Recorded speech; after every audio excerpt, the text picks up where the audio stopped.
உலகத்தோட வரலாறு 4 யுகமாக பிரிக்கலாம். சத்திய யுகத்தில் எல்லாரும் கடவுளாக வாழ்ந்தாங்க. திரேத்த யுகத்தில் எல்லாரும் மனுஷங்களாக மாறினாங்க. துவாபர யுகத்தில் நல்லவங்க கெட்டவங்க எல்லாருமே சரிக்கு சமமாக வாழ ஆரம்பித்தாங்க.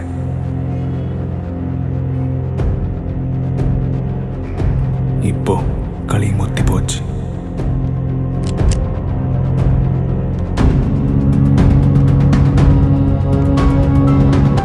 ஒருத்தர் நம்மளை பார்த்து பயந்துட்டானா?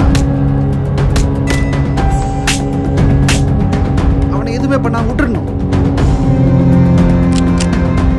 அந்த பயம் ஆயுசுக்கு இருக்கும். இந்த ஊர்ல இருக்கக்கூடாது, ஓடி போயிடு. அவனை நான் மன்னிச்சிடறேன்.